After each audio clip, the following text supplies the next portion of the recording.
Gloire à Dieu.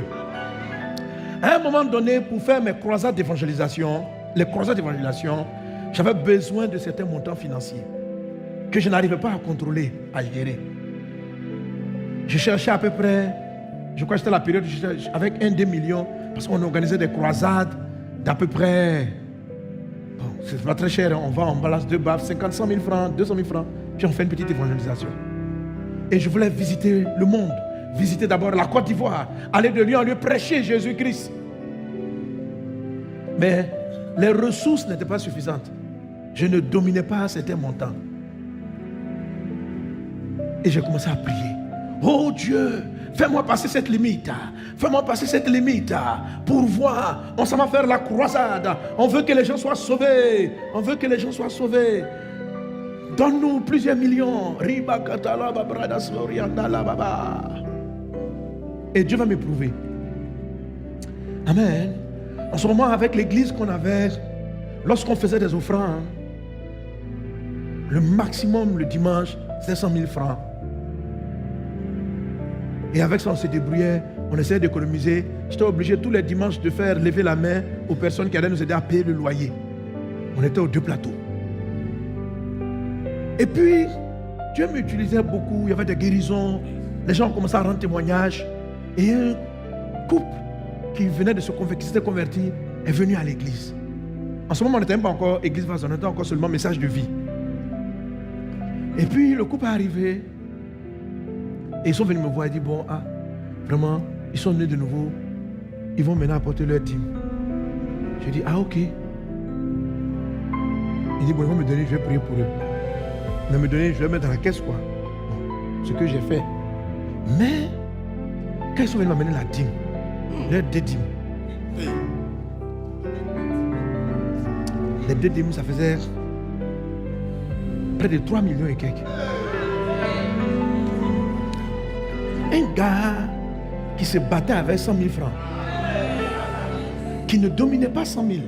Ça dit, je luttais 100 000, on lutte 100 000, 150 000, 200 000, et puis on se battait comme ça. Amen.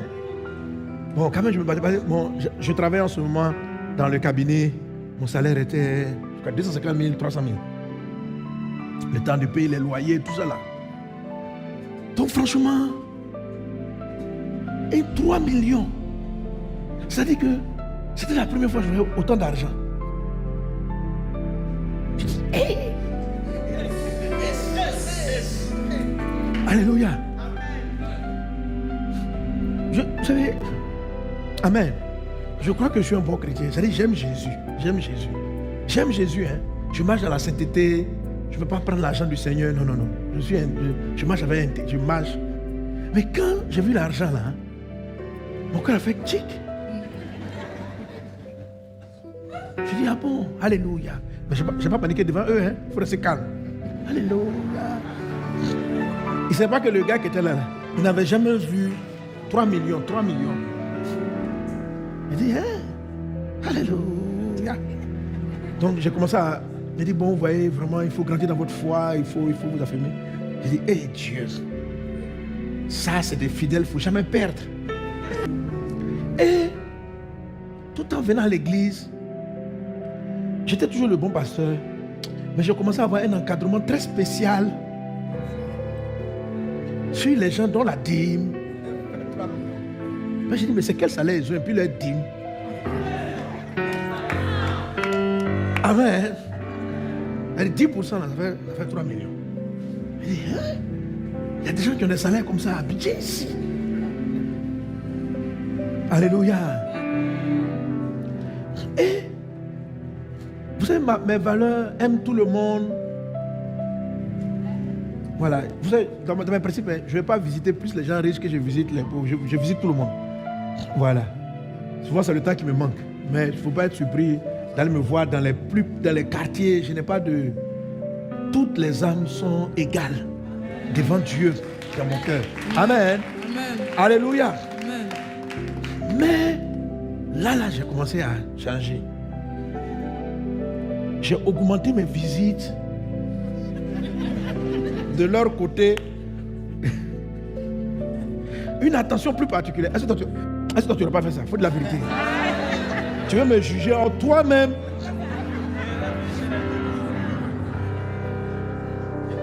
J'allais laisser tous les autres. J'ai dit, frère, je vais aller bien les encadrer pour vous aider.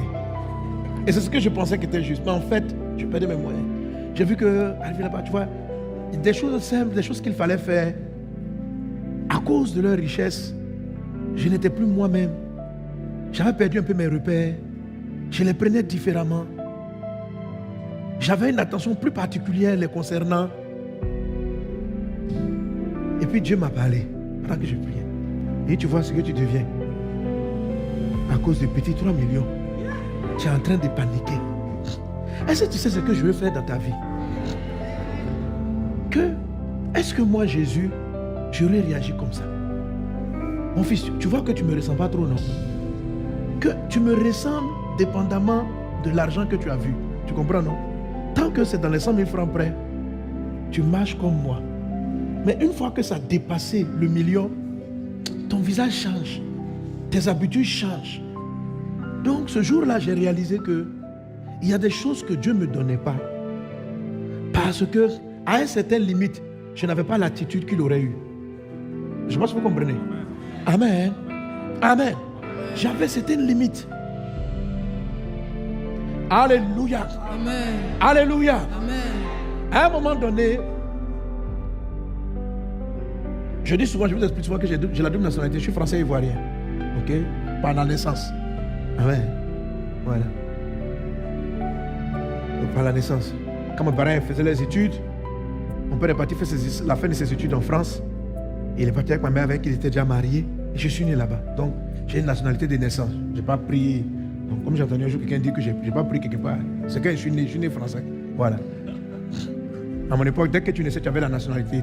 Dès que droit de sol, dès que tu naissais en France, tu avais la nationalité. Donc, je n'ai pas cherché une double nationalité. Amen. Amen. Ok. Donc, mais mon passeport, c'est-à-dire, je suis français. Mais je ne comprenais pas pourquoi. Au moment où je devais retirer mon passeport, quand j'ai fini mon bac, j'étais avec, j'étais fiancé avec maman Lily. Et puis j'ai dit, non, moi je sais que mon ministère, là, déjà que je savais Dieu, mon ministère, ce n'est pas en Côte d'Ivoire, c'est au Canada. Mais, pendant que j'étais élève, quand j'ai atteint mes 18 ans, quand vous atteignez les 18 ans, les 17 ans, on vous envoie un courrier pour que vous fassiez votre service militaire. Au moment qu'ils ont envoyé le courrier, moi, je n'étais pas là. C'est-à-dire, en fait, mon père avait déménagé, il était parti dans une autre ville. Donc, l'adresse n'a pas changé au niveau du consulat, de l'ambassade de France. Et ils ont envoyé mon invitation dans une autre adresse où je n'étais pas. Donc, je n'ai pas pris le courrier, je n'ai pas répondu. Donc, le fait que je n'ai pas fait le service militaire, on dit, monsieur, on ne peut pas vous donner votre passeport. Vous avez le certificat de nationalité, mais on ne peut pas vous donner votre passeport parce qu'il faut régler. C'est comme si vous avez déserté. À l'époque, le service militaire français était obligatoire. Donc, je suis français, je peux voyager, mais j'étais limité. Je ne pouvais pas bouger. Ma nationalité me permettait, ma double nationalité me permettait de partir, mais la réalité, j'étais bloqué. J'ai prié, j'ai gêné. Je me souviens souvent, je partais devant le consulat la nuit. Et puis il dit, il y a des démons là-bas qui veulent empêcher. Amen. Je dis, chaque fois que je rentre à l'ambassade, je rentre là-bas, je ne sais pas pourquoi les gens, donnez mon passeport, je vais partir. Il y a quoi? Donc je dis ça, ce sont des démons qui s'opposent à mon ministère. Et je m'arrêtais devant peut-être la nuit, vers 4 heures. C'est comme un envoûtement même. Rikata rabasso, rakata. Je mets le feu, le feu, le feu, le feu, le feu. Le lendemain, je vais encore. Monsieur, on ne peut pas vous donner votre passeport. On a des dossiers. Il faut que vous retrouviez certaines choses. Écrivez en France. Faites ceci. Ça a duré 1 an, 2 ans. J'ai dit, mais j'ai la nationalité. Donnez-moi mon passeport, tu ne peux pas voyager. J'ai dit, mais voilà mon certificat de nationalité française. Je n'ai pas besoin de visa. Mais tout était fermé. Tout était fermé. J'étais limité. Et quand j'ai cherché la face de Dieu, il m'a dit, tu vois, tu ne domines même pas ta liberté de mouvement. Parce que l'esprit avec lequel tu veux partir, ce n'est pas le mien.